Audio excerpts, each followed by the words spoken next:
Hello everyone, my name is Riddhi. In series में हम लोग समझ रहे हैं कि पीएसआर ऑप्शन हमें कैसे प्रिपेयर करना है। तो यूनिट बाय यूनिट हम समझेंगे, क्योंकि हर यूनिट के लिए कुछ प्रीवियस ईयर क्वेश्चंस होंगे जिसमें से क्वेश्चंस रिपीट होते हैं। तो सबसे पहले तो आप टॉपिक्स करके जाओगे, हर एक टॉपिक को हम तोड़ तोड़ के पढ़ेंगे। जैसे यूनिट 13 है, यहाँ पर प्रीएम्बल क्या है, fundamental rights and duties, directive principle, ये सारी अलग अलग चीज़ें हम लोग पढ़ेंगे। फिर प्रीवियस ईयर क्वेश्चन देखेंगे। तो यहाँ पर पिछले 40 साल के प्रीवियस ईयर क्वेश्चन कंपाइल्ड है। यहाँ पर ये बुकलेट फ्री अवेलेबल है synopsisize.com वेबसाइट विजिट करके आप ये ले सकते हैं फ्री रिसोर्सेज सेक्शन में से।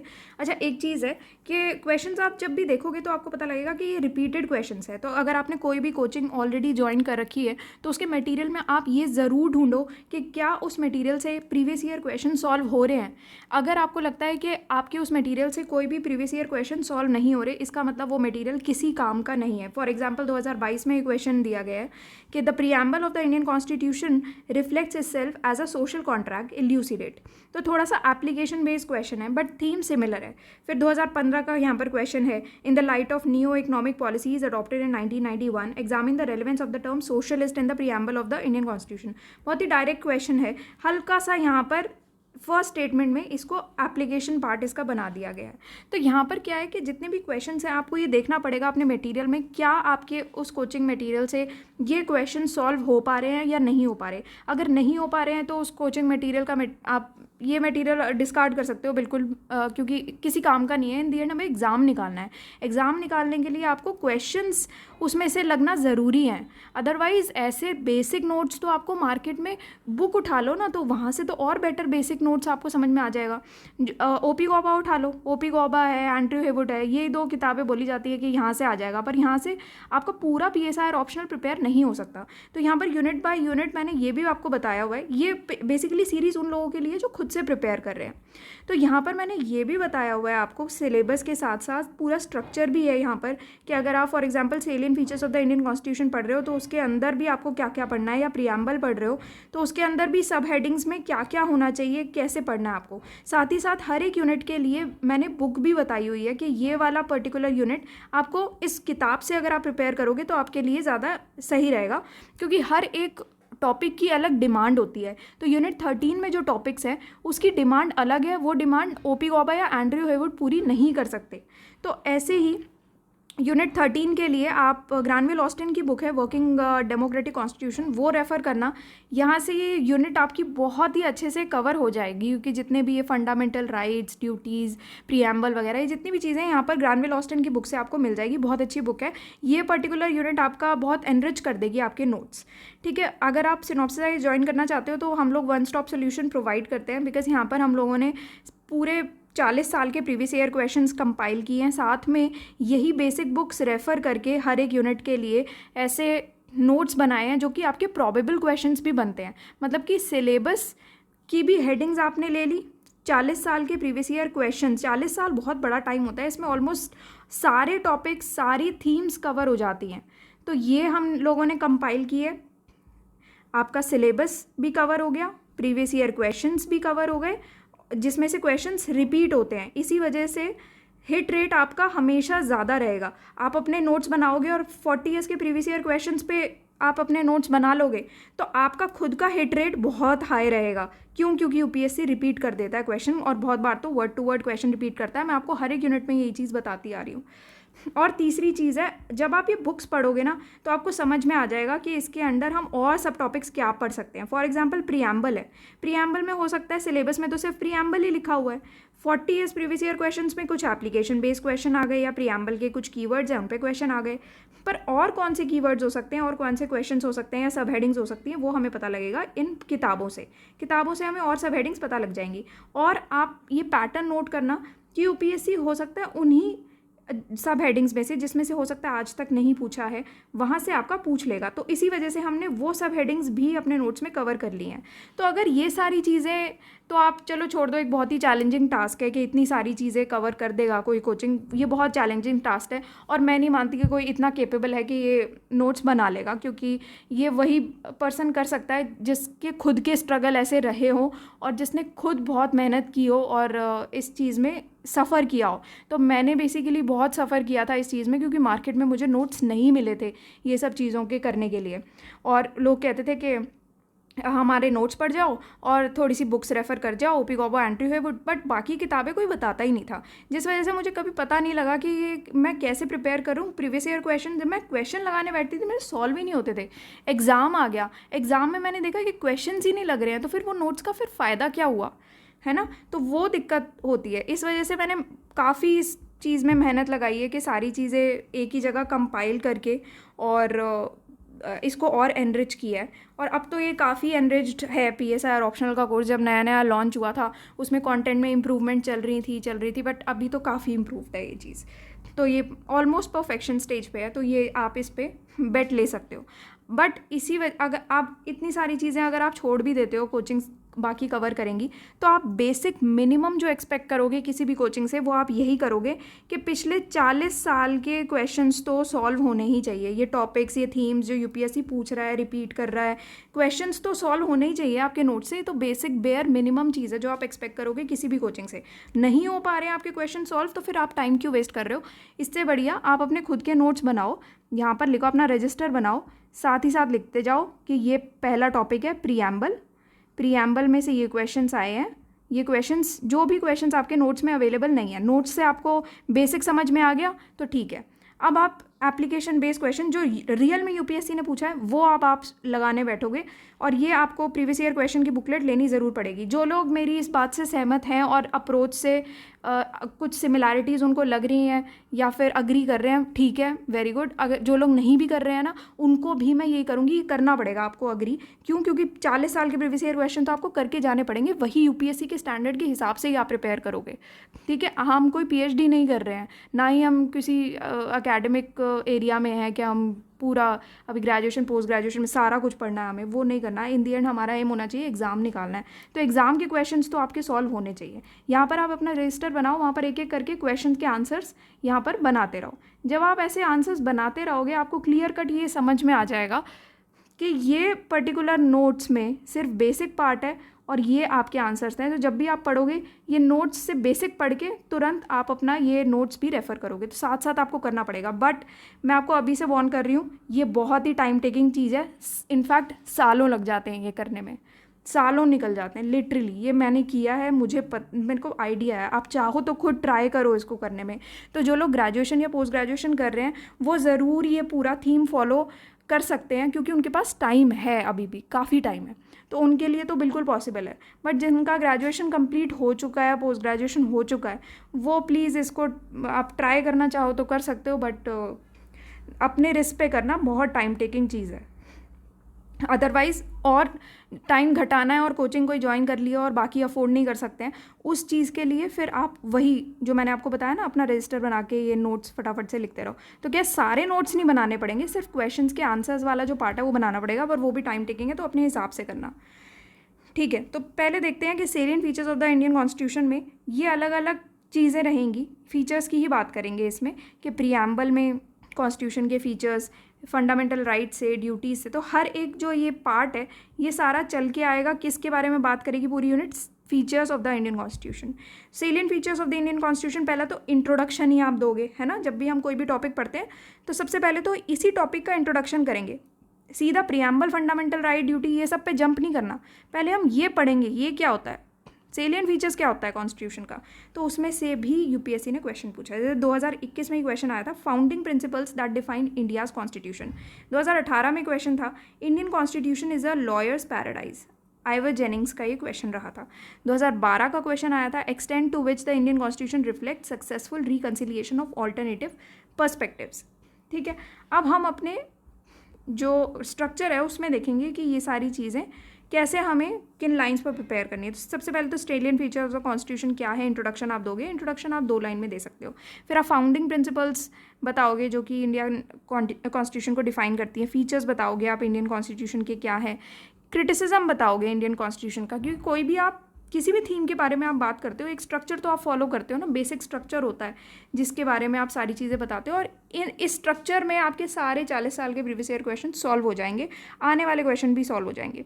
तो क्रिटिसिज्म में आप बहुत सारी चीज़ें बताओगे, बोरोड कॉन्स्टिट्यूशन है, कार्बन कॉपी है 1935 एक्ट का, बहुत लोग अलग अलग तरीके से क्रिटिसाइज़ तो किया ही था। लक्ष्मीकांत पढ़ी है अगर आपने, उसमें कितना कुछ तो लिखा हुआ है, लोगों ने ऐसे क्रिटिसाइज़ किया, वैसे किया, है ना।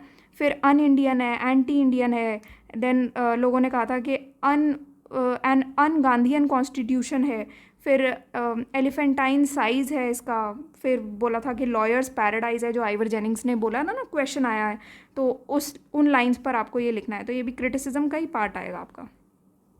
तो इन लाइंस पर आप पूरा लिखोगे कि salient features of the Indian constitution. यहाँ से आपके, अब आप देख सकते हो कि आपके क्वेश्चन सारे कवर हो जाएंगे इस पर्टिकुलर टॉपिक से। फिर preamble of the Indian constitution की बारी आती है। तो प्रीएम्बल का मैंने आपको जैसे कि बताया ही है ऑलरेडी, एक क्वेश्चन यहाँ पर, दो क्वेश्चन इनफैक्ट मैं आपको बता चुकी हूँ। सोशल कॉन्ट्रैक्ट वाला क्वेश्चन 2022 का रीसेंट क्वेश्चन आया हुआ है।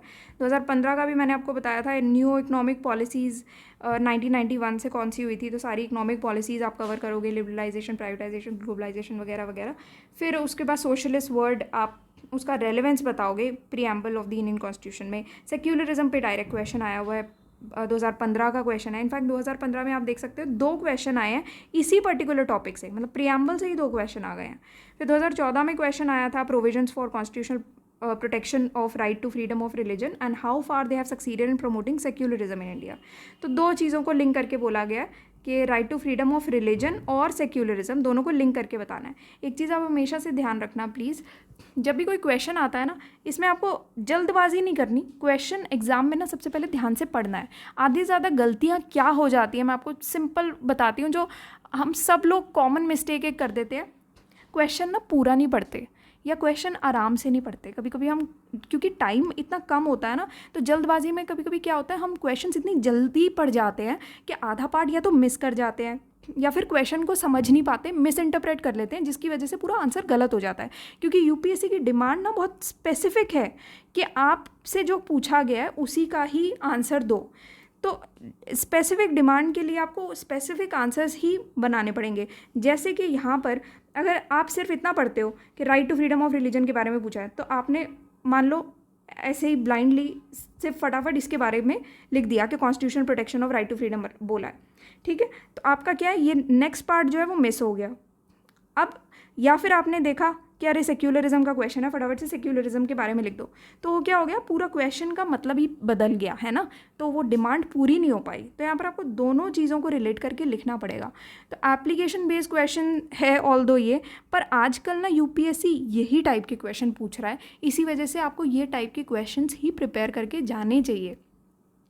तो एप्लीकेशन बेस्ड क्वेश्चन हो गए या कंटेम्प्रेरी रेलेवेंस ऐड कर देना हर एक टॉपिक का, कि ये पर्टिकुलर टॉपिक इंडिया के कंटेक्स्ट में कैसे इसकी रेलेवेंसी है या वर्ल्ड के कंटेक्स्ट में कैसे इसकी रेलेवेंसी है। इस टाइप के क्वेश्चंस अभी यूपीएससी आजकल ज़्यादा पूछ रहा है, तो इसी टाइप के क्वेश्चंस आपको ज़्यादा प्रिपेयर करके जाने भी हैं। फिर 2013 में क्वेश्चन पूछा गया था कि सिग्निफिकेंस ऑफ द प्रीएम्बल, बहुत ही डायरेक्ट क्वेश्चन था और सिर्फ 150 वर्ड्स का क्वेश्चन है, तो आपको ये आना चाहिए। 2011 में क्वेश्चन पूछा था secularism in Indian politics is a myth, critically examine करना है, कमेंट करना है ऑन दी असर्शन। अब 2010 में क्वेश्चन पूछा था, डी.ई. स्मिथ की लाइंस में ये लिखा गया था उनको कोट करते हुए कि minorities are the natural custodians of the secular state, ठीक है। थोड़ा सा एप्लीकेशन बेस्ड क्वेश्चन है, बट डिफ़िकल्ट क्वेश्चन बिल्कुल भी नहीं है। ये देखने में ऐसे लगते हैं एप्लीकेशन बेस्ड क्वेश्चन कि पता नहीं क्या पूछ लिया है या टेढ़ा सा क्वेश्चन है, बट जब आप पूरा टॉपिक प्रिपेयर करके चले जाते हो ना, अच्छे से रट के उसको समझ के, और पूरा बाय हार्ट आपको याद हो जाती हैं अगर वो चीज़ें, तो आपको ये पता लगेगा कि ये आंसर्स बिल्कुल भी डिफ़िकल्ट नहीं थे। इनफैक्ट कितने इजी आंसर्स थे, कितने मतलब डायरेक्ट क्वेश्चन पूछे हुए हैं। ये बस हल्का सा लैंग्वेज इसकी बदली हुई है, अदरवाइज़ वही थीम चलती आ रही है। सेक्युलरिज्म पे ही आप देख लो ना, कितने सारे क्वेश्चन पूछ लिए हैं। 2014 में यही पूछा हुआ है, उसके बाद आपका 2011 में भी पूछा हुआ है, 2010 में भी यही पूछा हुआ है, तो कितने सारे क्वेश्चंस तो यही रिपीट हो रहे हैं, थीम तो वही हो रही है ना। तो अगर आप मान लो सेक्युलरिज्म अच्छे से प्रिपेयर करके चले जाते हो, कितनी मुश्किल चीज़ है ये प्रिपेयर करके जाना और ये आंसर लिख देना, फिर तो थीम्स रिपीट होती हैं। 2008 का क्वेश्चन आप देखो कि type of government enshrined in the preamble of the Indian constitution.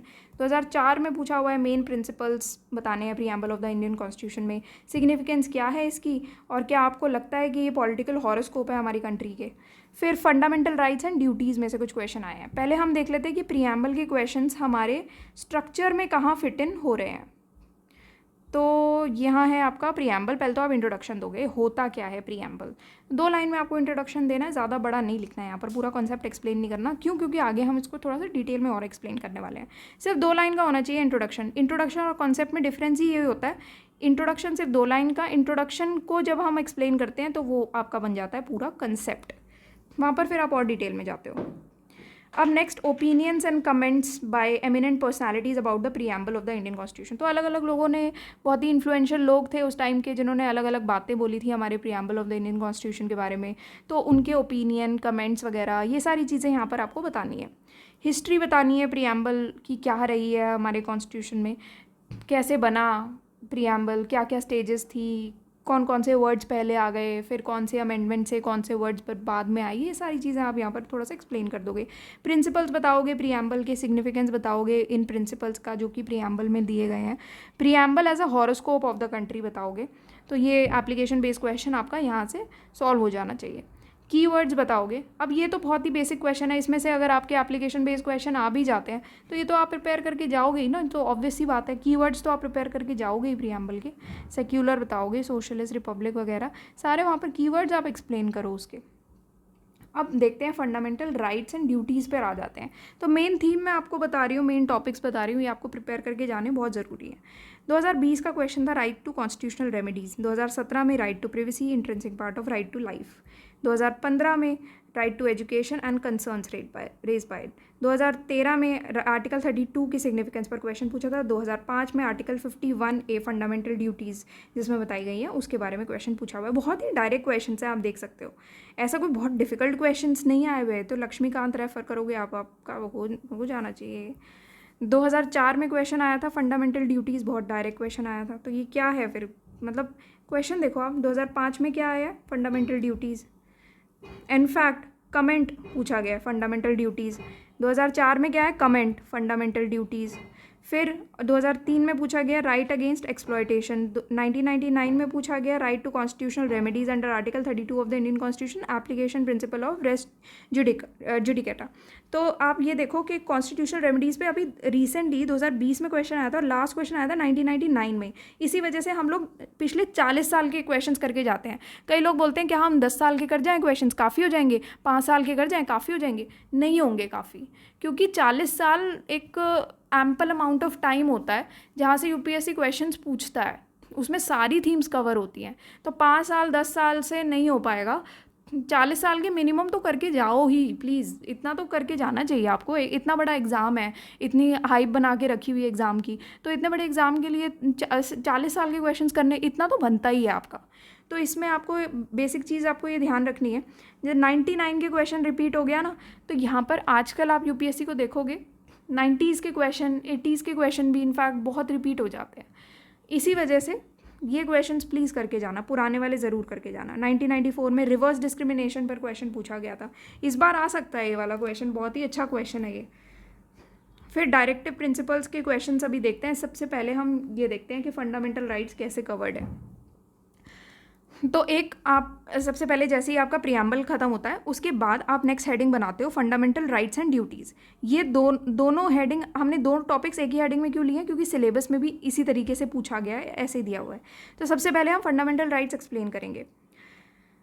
अब पहले तो आप बताओगे होते क्या है फंडामेंटल राइट्स, इंट्रोडक्शन दोगे उसका, ओरिजिन कैसे हुआ, राइट्स कौन से दिए गए हैं कॉन्स्टिट्यूशन में, फिर इसके बारे में थोड़ा थोड़ा आप चीज़ें बताओगे। Reverse discrimination, right to equality, right to privacy, right against exploitation articles में इसमें एक्सप्लेन्ड है वो बताओगे।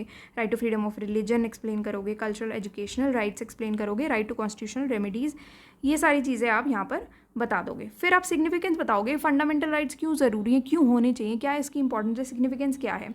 उसके बाद लिमिटेशंस क्या है, क्रिटिसिज्म क्या है फंडामेंटल राइट्स के, यहाँ पर आप अपना फंडामेंटल राइट्स एंड करोगे। यहाँ पर आपके सारे मेजर क्वेश्चन जितने भी आए हुए हैं ये सारे आपके सॉल्व हो जाएंगे। यहाँ पर थोड़ा सा डिटेल में आप यहाँ पर लिख के जाओगे। एक चीज़ आप हमेशा ध्यान रखना, जब भी आप कोई भी क्वेश्चन प्रिपेयर कर रहे हो उसको मिनिमम 500 वर्ड्स में तो प्रिपेयर करना, उसको 500 वर्ड्स में ज़रूर याद रखना। उसका एक बेसिक रीज़न होता है, 500 शब्द याद करके जाओगे तो मिनिमम आपको 350 शब्द तो याद रहने चाहिए फिर एग्ज़ाम में, है ना, तो आप लिख पाओगे एटलीस्ट। अब याद ही अगर आप 350 करके जाओगे तो उसमें से एग्ज़ाम में कितने लिख पाओगे। 350 शब्द का अगर आपका मिनिमम आ गया क्वेश्चन तो फिर कितना याद कर पाओगे, है ना। या फिर 100 वर्ड्स का अगर याद करके जा रहे हो आप तो 150 का क्वेश्चन आ गया, क्या लिखोगे।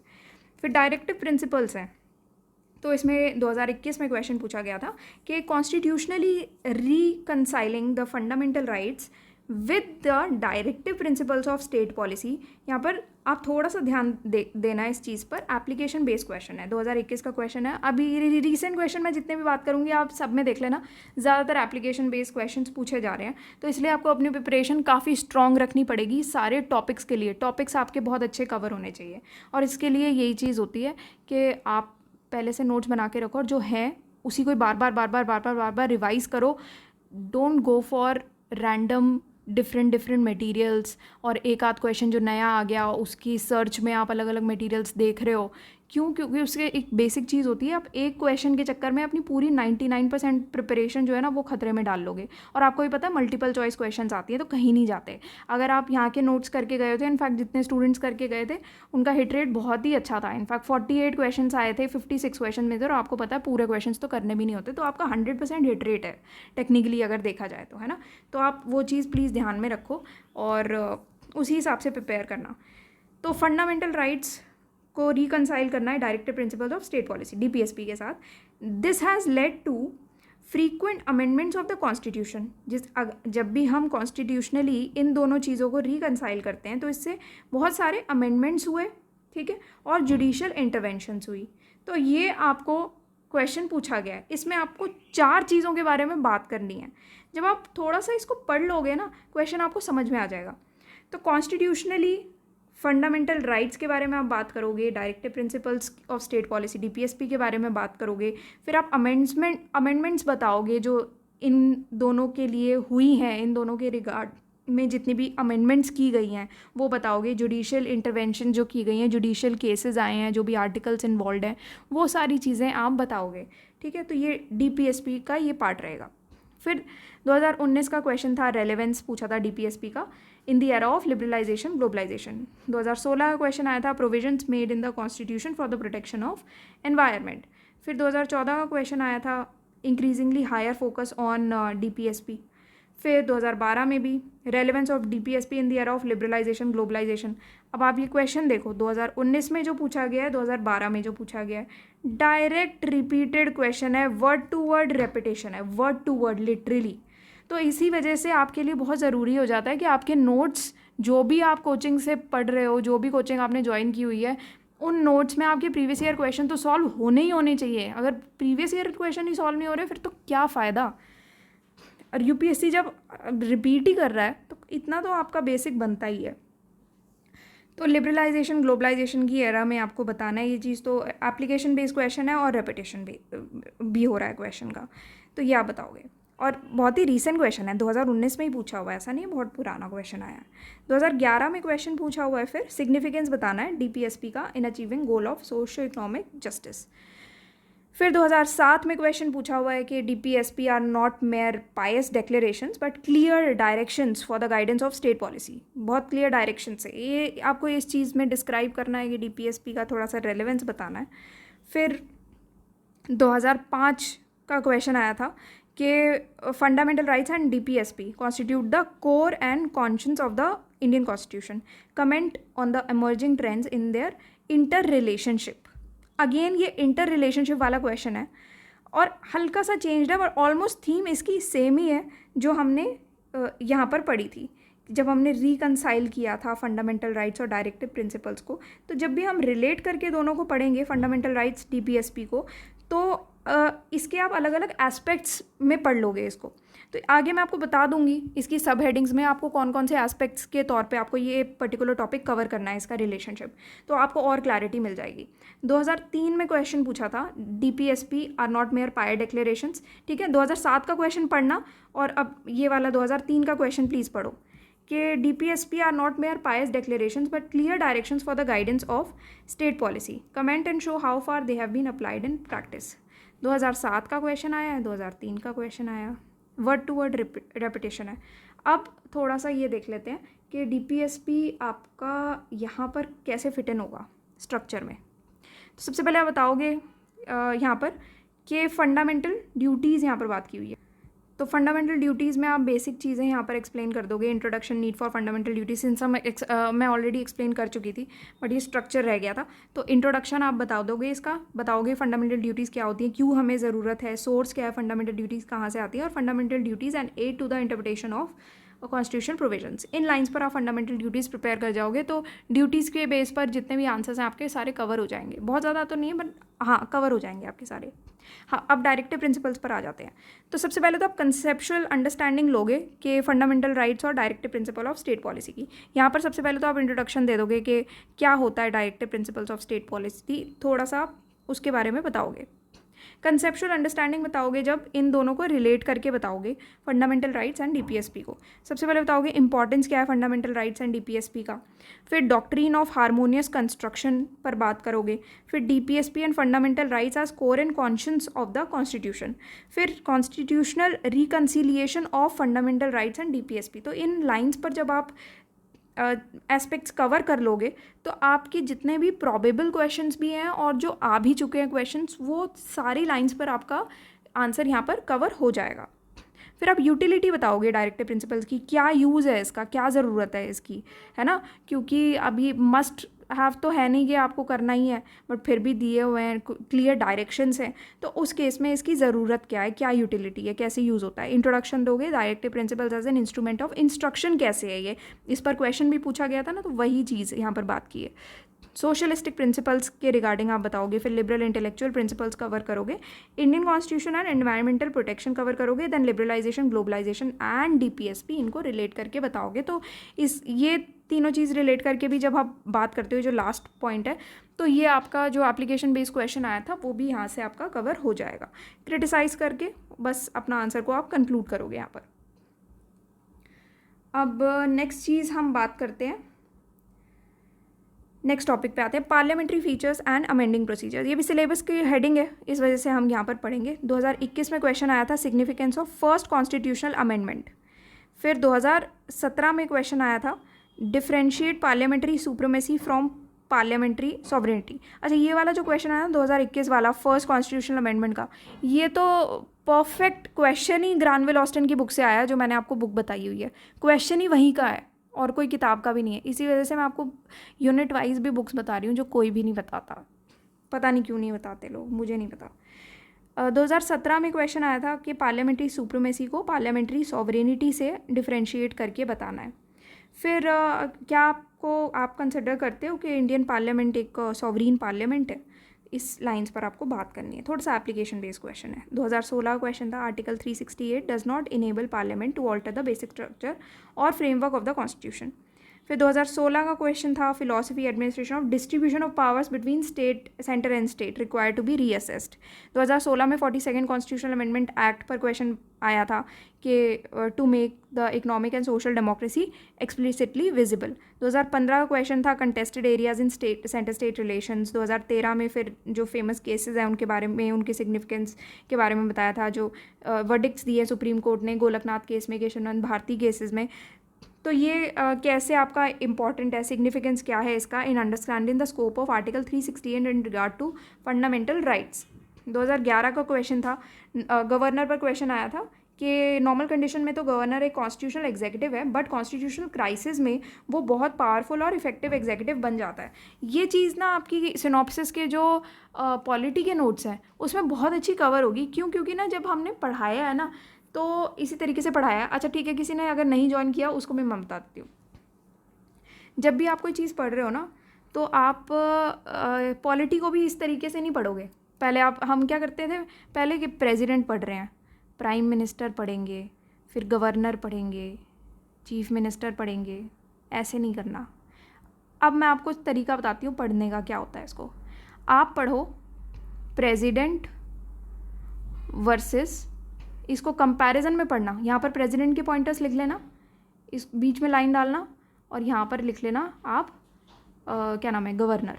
ठीक है, यहाँ पर गवर्नर के पॉइंट लिख देना और एग्जैक्टली वही पॉइंट्स लिखना जो यहाँ पर प्रेसिडेंट के बनते हैं और यहाँ पर वही पॉइंट्स आएंगे जो गवर्नर के बनते हैं। आपको क्लियर डिफरेंस समझ में आ जाएगा इनकी पावर्स में, क्योंकि बहुत क्लियर डिफरेंस है और ज़्यादातर क्वेश्चंस भी वैसे ही पूछे जाते हैं। तो इसीलिए ये प्लीज़ इसी तरीके से पढ़ना, आपको इतने अच्छे से याद होगा ना ये, इससे बेटर तरीके से आप कभी समझ नहीं पाओगे इसको। फिर प्राइम मिनिस्टर जब आप पढ़ोगे उसका आप डिफरेंस के तौर पे पढ़ना सीएम के साथ। इस तरीके से आपको ना सारी चीज़ें अपनी पढ़नी है पॉलिटी में। इससे बेस्ट तरीका नहीं है पॉलिटी पढ़ने का, ठीक है। तो आपको इससे ना बाय हार्ट चीज़ें याद होती हैं, बहुत ही अच्छे से याद होती हैं, क्योंकि सबसे ज़्यादा कन्फ्यूजन इसमें होती है, इसके पास कौन सी पावर थी, फलाने के पास कौन सी पावर थी, इससे क्लियर हो जाता है। 2011 का अगेन क्वेश्चन था कि critically examine and comment, it is not constitutional law but political factors that ultimate determine centre state relations in India. 2005 का क्वेश्चन था coalition governments in India at the centre since 1998। 1997 का question था pattern बताने थे legislative executive relationship के जो कि world में आज के टाइम में प्रेवलेंट है। फिर factors and forces have enabled the executive to overpower the legislature in most countries. 1996 में प्रोपोर्शनल रिप्रेजेंटेशन पे क्वेश्चन आया था। 1992 में 42nd amendment to the constitution of India. Next question है आपका 1992 में आया था majority in legislatures did not necessarily contribute to the stability of the state government in India, discuss. ठीक है, इसको आप देखते हैं कहाँ फिट इन होते हैं ये सारे क्वेश्चंस हमारे स्ट्रक्चर में। Parliamentary features and amending procedures में आप सबसे पहले इंट्रोडक्शन दोगे, इसका पार्लियामेंट्री फीचर्स बताओगे, गवर्नर के बारे में बताओगे, सेंटर स्टेट रिलेशंस के बारे में एक्सप्लेन करोगे। इन 4 लाइन्स पर आप एक्सप्लेन करोगे कि पॉलिटिकल डेवलपमेंट्स का इम्पैक्ट क्या है सेंटर स्टेट रिलेशंस पर। फिर कंटेस्टेड एरियाज़ कौन से हैं सेंटर स्टेट रिलेशंस के, डिस्ट्रीब्यूशन ऑफ पावर कैसे है सेंटर और स्टेट के बीच में, प्रोपोर्शनल रिप्रेजेंटेशन कैसे है। ठीक है, इन सब लाइन्स पर आप यहाँ पर अपना प्रिपरेशन रखने वाले हो इस पर्टिकुलर टॉपिक के लिए। कोलिशन गवर्नमेंट्स इंडिया में एट द सेंटर कैसी हैं। फिर अमेंडिंग प्रोसीजर्स आप बताओगे, टाइप्स ऑफ अमेंडमेंट कौन कौन सी हैं, article 368, first constitution amendment, 42nd constitution amendment, कुछ और कॉन्स्टिट्यूशन अमेंडमेंट्स आप ऐड करना चाहो तो यहाँ पर कर सकते हो। ठीक है, फिर उसके बाद judicial review and basic structure doctrine, ये टॉपिक आ जाता है और लास्ट टॉपिक है ये। तो पहले तो क्वेश्चंस देखते हैं इसका। 2022 में रीसेंट क्वेश्चन आया था, 2 क्वेश्चन तो इसी आपकी यूनिट से आ गए हैं। फिर थिंकर्स लोग कहते हैं ना कि थिंकर्स इंपॉर्टेंट है, थिंकर्स से एक क्वेश्चन आया था, इस टॉपिक से 2 क्वेश्चन आए हैं। 2 ही क्वेश्चन आपके पॉलिटिकल आइडियोलॉजी वाले टॉपिक से आए थे, 2 क्वेश्चन आपके यूनिट 2 थ्योरी ऑफ स्टेट से आए थे। तो थिंकर्स बहुत ज़्यादा मत करो, वैसे ही डील करो जैसे बाकियों को करते हो, बहुत ज़्यादा पढ़ के जाने की भी नीड नहीं है, उतना पढ़ के जाओ, रेपिटेशन है थिंकर्स में प्योरली। फिर judicial review and basic structure doctrine का 2022 का क्वेश्चन था, doctrine of basic structure of the constitution and enhance the power of judicial review of the supreme court. फिर 2019 का क्वेश्चन है कि basic structure doctrine is implicit in the Indian constitution, supreme court has only given it an explicit form. फिर 2015 में दिया गया efficacy of judicial review in India. तो basic structure doctrine पे काफ़ी क्वेश्चंस आए हैं। तो 2015 में 99th amendment of the Indian constitution है, ये थोड़ा सा हट के क्वेश्चन पूछा गया है बट इसको हमने एक्सप्लेन किया है। 2012 में comment on doctrine of basic structure of the Indian constitution, 1996 में केशवनंद भारती केस। ये क्वेश्चंस आए हैं, बहुत ही ईजी क्वेश्चंस हैं, डिफ़िकल्ट तो नहीं है डेफिनेटली, ये तो आप पढ़ के भी बता सकते हो। जुडिशियल रिव्यू सबसे पहले हम एक्सप्लेन करेंगे, इंट्रोडक्शन इसका देंगे, क्या होता है जुडिशियल रिव्यूज़ की डेफिनेशन क्या है, सबसे पहले तो आप ये बताओगे। बहुत सारे लोग ऐसे होते हैं जब उनसे पूछा जाए ना जुडिशियल रिव्यू क्या है, कभी उसके प्रिंसिपल्स बताने लगते हैं, कभी स्कोप बताने लगते हैं। इनफैक्ट बहुत सारे जब इंटरव्यूज़ भी हम लोग लेते हैं तो उसमें क्या होता है, स्टूडेंट से पूछा जाता है जुडिशियल रिव्यू क्या होता है, तो ये लोग क्या कहते हैं, जुडिशियल रिव्यू में केसेस की बात हो जाती है, उसके प्रिंसिपल्स की बात हो जाती है, इंपॉर्टेंस की बात बताने लगते हैं। भाई ये पूछा ही नहीं है, हमने पूछा है जुडिशियल रिव्यू होता क्या है। जब आपसे पूछा जाए कि जुडिशियल रिव्यू क्या होता है तो आपको यही बताना पड़ेगा, यही क्वेश्चन पूछा गया ना, तो यूपीएससी की डिमांड ही वही है। तो आधे ज़्यादा आप कभी किसी से भी पूछ के देख लेना, कोई भी फलानी कोचिंग ज्वाइन की हो ना किसी ने, उससे पूछ लेना ये चीज़ होती क्या है, वो आपको डेफिनेशन नहीं बता पाएंगे, बाकी सारी चीज़ें बता देंगे, प्रिंसिपल ये वो फलाना।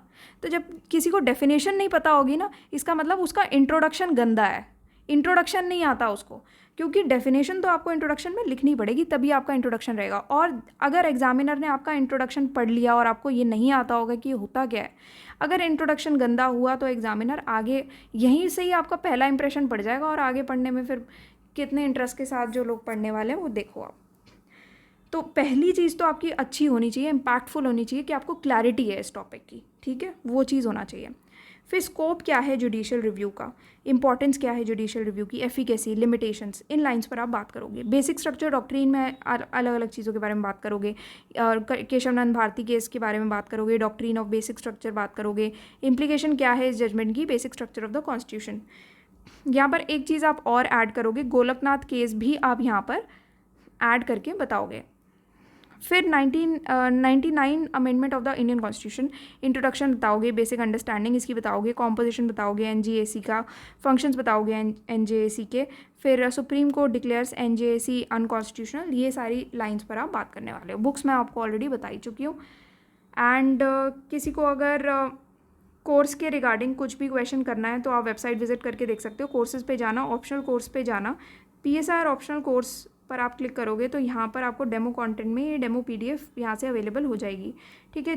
और कोई डिटेल चाहिए आपको अबाउट दिस कोर्स, वो यहाँ पर आप फुटर सेक्शन में यहाँ पर दिया हुआ है, नंबर कॉल कर सकते हो, मेल कर सकते हो, जो भी आपको ठीक लगता है। कोई और क्वेश्चन हो तो कमेंट सेक्शन में लिख के आप बता सकते हो। स्टूडेंट की क्वेरीज हम लोग आंसर करते हैं। तो अभी बहुत जल्दी एक और सेशन स्टार्ट होने वाला है जिसमें जितने भी स्टूडेंट्स की क्वेरीज आती हैं तो वो लिखकर हम लोग उस पर कुछ वीडियोज़ हम ज़रूर बनाने वाले हैं। So that's all for today and thank you for watching the series.